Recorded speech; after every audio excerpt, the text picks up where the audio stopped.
Good afternoon, everyone. Thank you so much for joining us for today's talk. My name is Jing Wang. I'm an associate professor from the Department of ISOM at HKUST.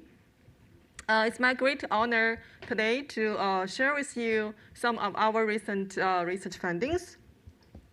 So the talk today is, should we pay people for contributing knowledge online? And this is based on our one paper we recently published at Management Science. And this is joint work with my former student, Gan Li, and Kai Long Hui, who's sitting here. So in this work, we look at how the introduction of monetary incentives by a knowledge-sharing platform affects users' contributions to the free knowledge activities. So, knowledge platforms are very important for our access to the useful information content today. Successful examples of knowledge platforms include content sharing sites like YouTube and WordPress, online encyclopedia like Wikipedia and Baidu Baike, and also Q&A communities like Quora, Zhihu, and Stack Overflow. So the sustainability of these knowledge platforms rely on the members' voluntary contribution of their knowledge. To encourage more and better knowledge contributions, some platforms have started to introduce monetary incentives to motivate their contributors. For example, YouTube shares about half of its revenue generated from videos with the creators. Quora recently launched Quora Plus, which is a program to monetize users' answers on the platform. And Quora shares the revenue with the answerers. And Zhihu has a Zhihu Live program, which allows the contributors to conduct live talks and earn revenue. Many MOOC platforms, such as Udemy, allow the experts to create open courses and charge a tuition fee from the learners. As a result, pay for knowledge is becoming a popular buzzword in recent years, which challenges our traditional conception of online user-generated content as a free product. On some knowledge platforms, users can make both free and paid knowledge contributions. For example, Zhihu is one of the most well-known Q&A sites in China. On Zhihu, users can not only provide their questions and answers on the platform for free, they can also conduct some live talks on specific topics and collect the entrance fee from the participants who are attending the live talks. So usually, these talks last from 1 to 2 hours.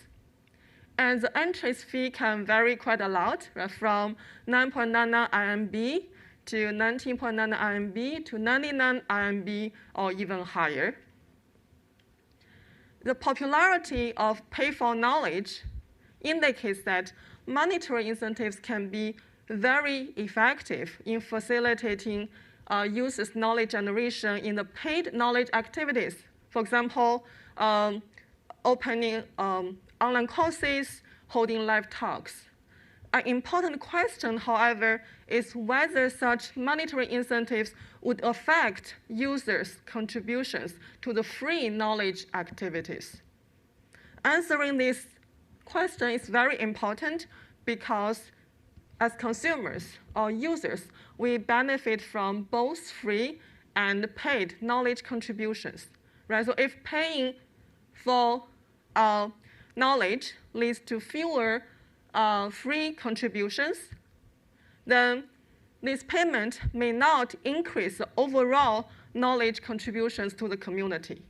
Right? If, however, the payment causes the contributors to increase their free contributions, then its impact is unambiguously positive. So, two mechanisms may suggest that monetary incentives could generate a negative spillover effect on the generation of free knowledge contributions. The first one is there's a possibility of effort distortion. Right? So as contributors, they need to allocate their limited resources across different knowledge tasks.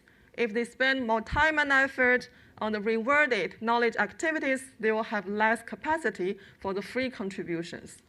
Right? So this indicates a reduction in the free contributions. And the second one is crowding out effect. So monetary rewards may crowd out users' other motivations. For example, their intrinsic motivation, their image motivations. But those are the main reasons for users' free contributions online. The reduction in the intrinsic and image motivation will lead to a reduction in the free answer contributions. Okay. On the other hand, monetary incentives may also create a positive spillover effect. There are also several possibilities. First, reputation building. On the platform, the consumers must pay before they get access to the paid knowledge. Therefore, contributors may need to maintain a good reputation so that they can attract more paying audience. So by making more free and publicly accessible answers on the community, the contributors can send a strong signal of their capability and increase the awareness of themselves in the community. Right? So this would lead to an increase in their free knowledge contributions. And second is advertising. So the contributors, right, to promote or advertise their paid knowledge, they may contribute more free answers or free knowledge as an avenue to explicitly promote, advertise, and refer readers to their paid knowledge. Right? So this is an advertising effect. And lastly, reciprocity. So by contributing the paid knowledge, contributors may receive some substantial amount of monetary compensations. This might induce some reciprocal behavior. They might want to return the favor to the community by providing more free knowledge contributions. So given that monetary incentives could variously create negative or positive spillover effect on the free knowledge contributions, its net impact on the free knowledge contributions is a very important empirical question. And this is what we are trying to answer in our work. Our study context is Zhihu, which is a very popular online Q&A community in China. On Zhihu, users can ask and answer questions, read articles, or vote and comment on others' answers and articles. Since the very beginning, all the contributions on Zhihu are freely accessible by its members. In May 2016, Zhihu launched Zhihu Live, which is Zhihu's first monetization attempt to compensate contributors for their knowledge sharing. This paid program allows the contributors to conduct live talks, to share their insights on specific topics, and collect entrance fees from the participants who are attending their talks. As of May 2018, which is 2 years after the introduction of this program, Zhihu hosted 6,000 live talks, generating 150 million RMB revenue from more than 7 million paid listeners. So this is a very popular monetization program. So some information about our data. So we didn't have the luxury as like in the case of Dongwang, he was able to conduct a field experiment. In our case, we are trying to apply some empirical identification strategy to find out the spillover effect. Our study period ended in May 2018, which is 2 years after the launch of Zhihu Live.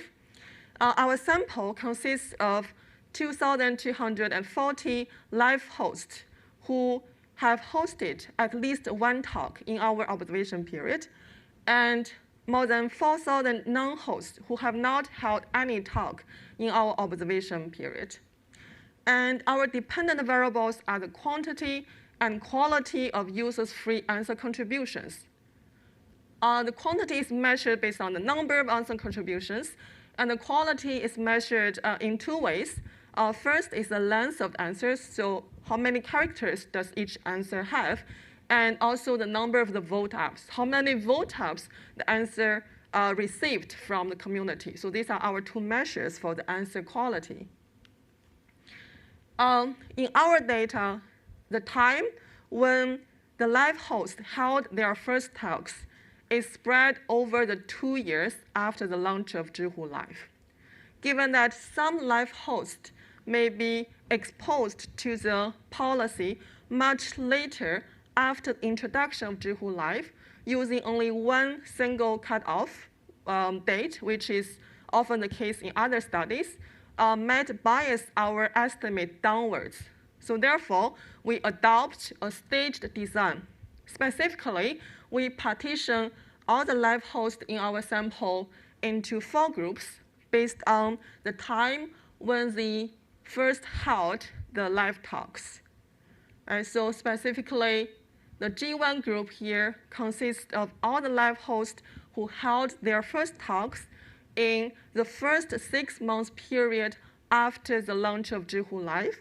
And G2, G3, G4 consist of the live hosts who held their first talks in the second, the third, and the fourth 6 months period after the launch of Zhihu Live. So basically, these live hosts, they differ in their the first time when they held their live talks.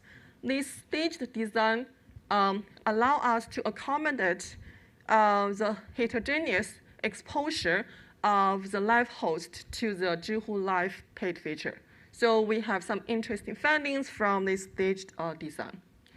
So we used a difference in differences identification strategy to identify the spillover effect of monetary incentives on users' free knowledge contributions. Specifically, we compare the before and after change of live hosts and that of non-hosts in answer contributions to infer the effect. So one concern in our study is that the decision, contributors' decision to hold live talks is endogenous. To address this self-selection bias, we apply the quotient exact matching to find matched pairs of live host and non-host with similar characteristics. So it ensures that we have a comparable set of live host and non-host. So I think this figure here is very important. It summarizes our main findings from this research. So the figure here presents the trends of live hosts and non-hosts in terms of the quantity of their answer contributions in the 4 groups. So here, the red line represents a live host, the blue line represents a non-host, and this upper left is G1, upper right G2, and G3 and G4. I think there are some interesting patterns here. First, as you can, I forgot to mention, the dashed vertical line here is our cutoff date. So basically, we use a cutoff date to approximate the user's awareness of the paid features in different groups. So as you can see from this picture here, we have non-hosts and live hosts. Across different groups, the live hosts and non-hosts, they followed a similar trend before the cutoff date. Then after the cutoff dates, the non-host followed the original trends, while the live host increased their answer contributions dramatically. So this is the first observation. The second observation here is if we do a comparison across the 4 groups here, in terms of the gap, which I think measures the treatment effect. You can see that the gap in the G1 group is about like 0.2, 1 to 0.2. And for the G2 group, is about 0.3. For the G4 group, it's about 0.4. And for the G4 groups, it's about 0.5. So this means the later the users held their first talks, the more pronounced the treatment effect is. So this indicates the users may become more strategic over time.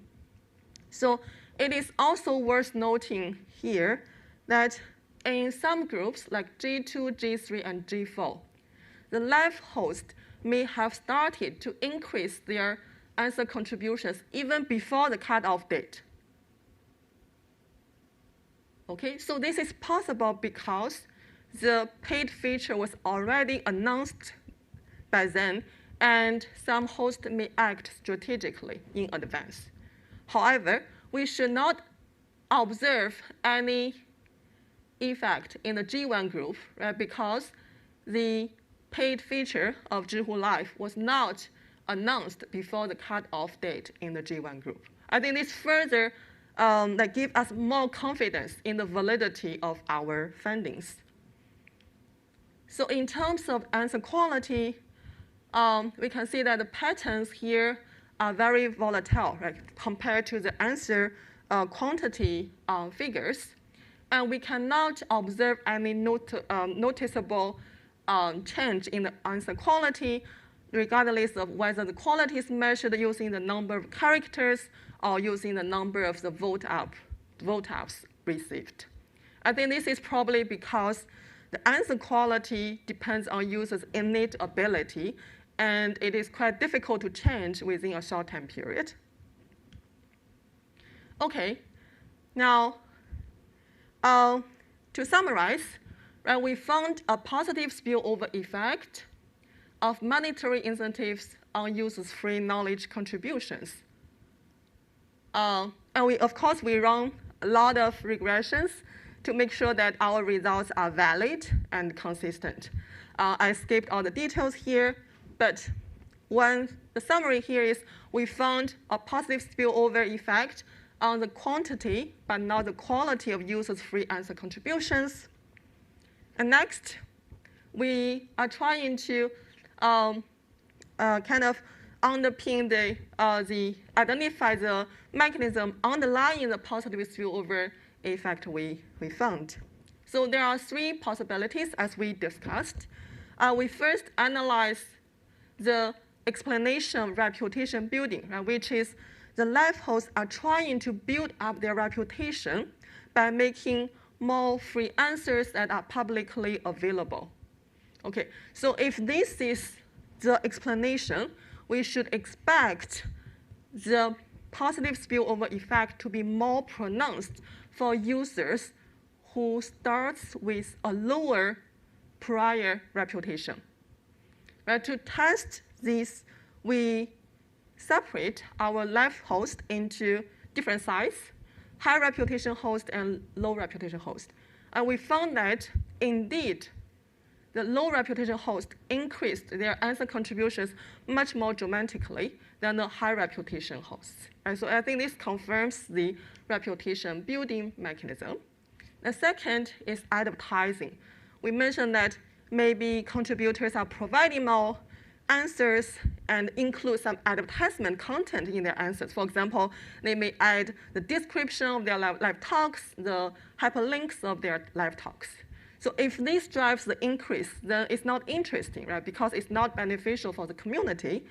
To test this, we identify all the answers with advertisement content and remove them, then redo our analysis. We found that the results are very similar to the previous results. So this means that advertising is not the driving force of the positive spillover effect.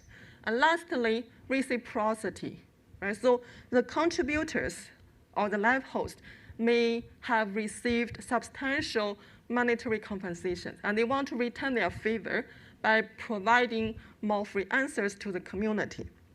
if this is the case, we should expect that the effect to be insignificant before the users hold their live talks, right? Because before they hold their live talks, they have not made any revenue yet, right? So we only include the observations before the live host made their first talks, and then we still find a positive effect. So basically, this positive spillover effects persists without reciprocity.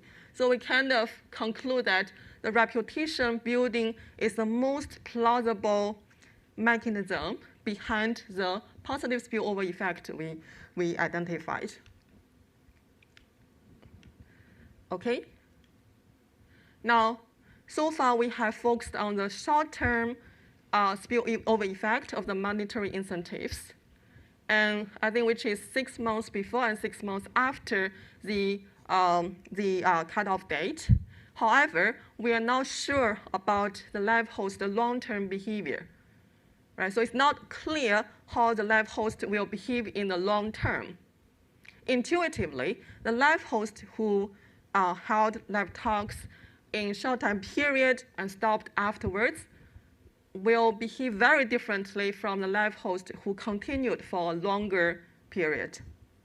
To investigate this possibility, we partition the live host into 2 sites: the short-lived hosts who held live talks for a very short time period, and the long-lived hosts.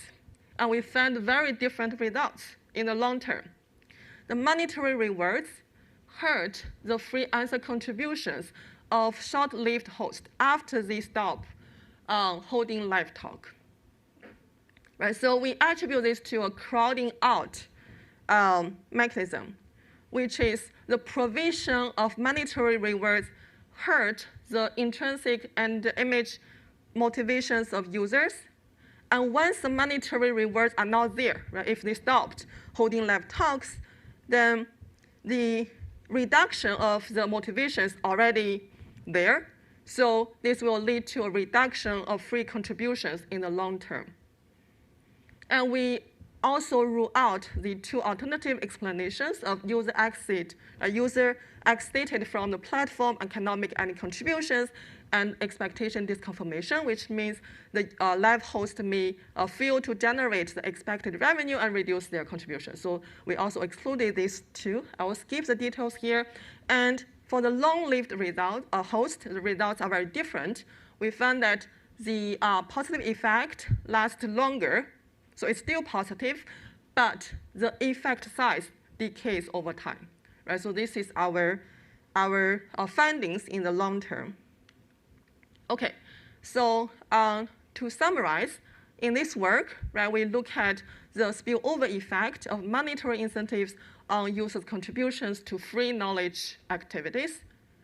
And in the short term, we found positive spillover effect on the quantity but not the quality of free knowledge contribution. And we found that reputation building is the most plausible mechanism underlying our finding. In the long term, we have different results depending on whether the contributors are short-lived or long-lived in the paid activity. If they are short-lived, then their long-term free knowledge contributions might be reduced. If they are long-lived, then there are still a positive spillover effect in the long term. Okay, so I think this work has a number of very interesting practical implications. For example, when when paying the payment for one type of knowledge activity is infos, then the platform owners can consider introducing some related, non-rewarded knowledge activities to exploit the users' motivation to boost their reputation. And platform owners need to account for the user heterogeneity on the platform. So for example, the short-lived and long-lived hosts. When they deliberate whether to introduce monetary incentives to stimulate knowledge contributions. And platform owners should preempt users' behaviors in the long run and develop some effective strategies to maintain users' long-term interest in the paid activity so that this positive spillover effect can last longer. Okay, so that's all. Thank you very much, and I'm happy to take any questions you may have.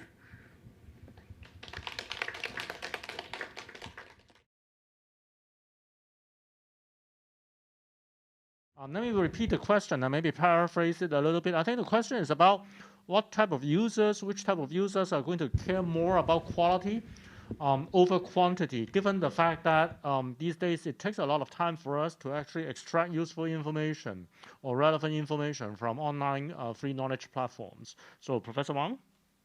Okay, great. Thank you for the question, Sanxiu.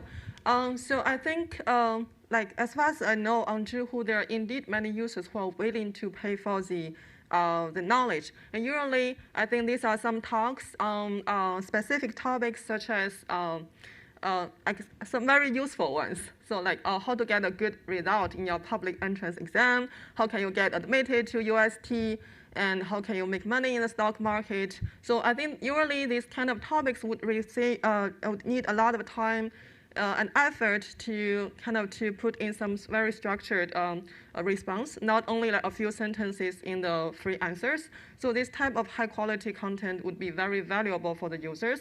And if users, they have the specific needs, they will be very willing to pay for the knowledge. And this knowledge is not that expensive. So like what I showed in the slides, it can be only maybe $1 to $2. So it's it's paid, but it's not that expensive. So I think another example is Quora.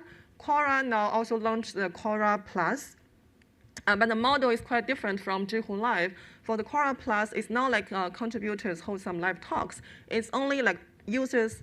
The platform will hide some answers from the users. If they want to access these answers, they need to join the Quora Plus program, and they need to pay, right? So I think that program actually is quite controversial, as I saw from the discussions on Quora. So I think people are complaining that the knowledge may not be that valuable, and they are not willing to pay for the knowledge. So I think, although we found some positive effect, I think different platforms have very different approaches on how to actually correctly and effectively monetize the knowledge contribution is a very, very important and very challenging question to answer, both in the academic world and also in the practice.